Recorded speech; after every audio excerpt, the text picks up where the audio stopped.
Chapter 6. After talking for some time with the esaul about next day's attack, which now, seeing how near they were to the French, he seemed to have definitely decided on, Denisov turned his horse and rode back. "Now, my lad, we'll go and get DWI," he said to Petya.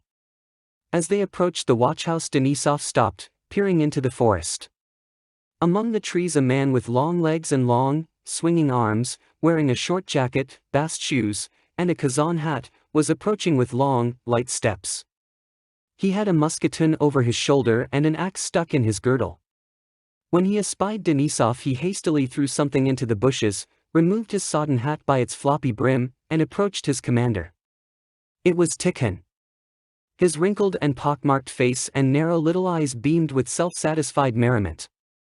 He lifted his head high and gazed at Denisov as if repressing a laugh. "Well, where did you disappear to?" inquired Denisov. "Where did I disappear to?"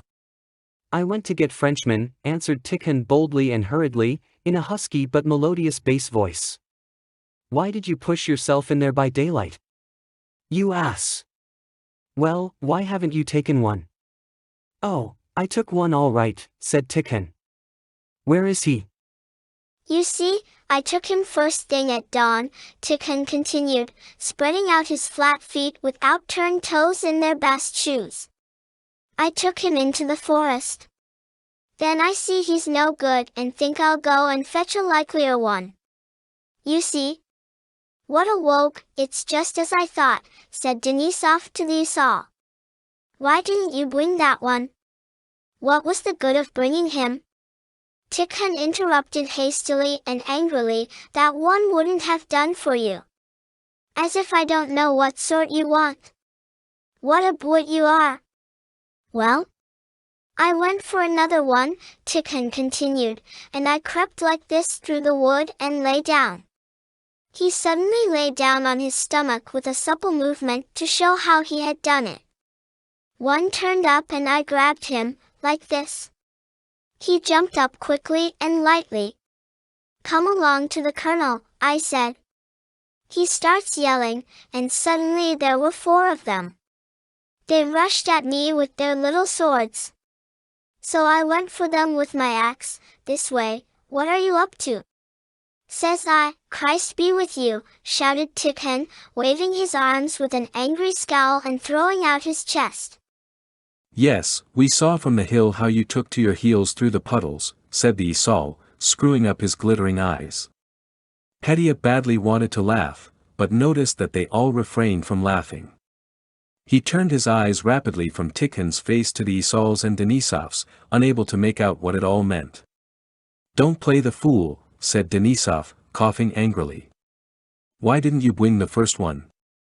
Tikhon scratched his back with one hand and his head with the other. Then suddenly his whole face expanded into a beaming, foolish grin, disclosing a gap where he had lost a tooth. That was why he was called Sherbety, the gap-toothed. Denisov smiled, and Petya burst into a peal of merry laughter in which Tikhon himself joined. "Oh, but he was a regular good-for-nothing," said Tikhon. "The clothes on him, poor stuff. How could I bring him? And so rude, your honor. Why, he says, I'm a general's son myself, I won't go, he says." "You are a brute," said Denisov. "I wanted to question." "But I questioned him," said Tikhon. "He said he didn't know much. There are a lot of us, he says, but all poor stuff, only soldiers in name, he says. Shout loud at them, he says, and you'll take them all," Tikhon concluded, looking cheerfully and resolutely into Denisov's eyes. "I'll give you 100 sharp lashes, that'll teach you to play the fool," said Denisov severely. "But why are you angry?" remonstrated Tikhon, "just as if I'd never seen your Frenchmen. Only wait till it gets dark and I'll fetch you any of them you want, 3 if you like." "Well, let's go," said Denisov, and rode all the way to the watchhouse in silence and frowning angrily. Tikhon followed behind, and Petya heard the Cossacks laughing with him and at him, about some pair of boots he had thrown into the bushes.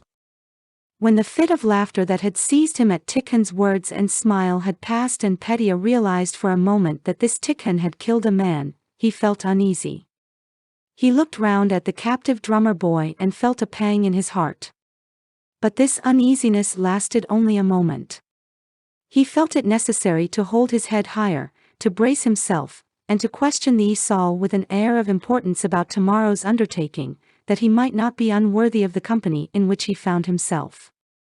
The officer who had been sent to inquire met Denisov on the way with the news that Dolokhov was soon coming and that all was well with him.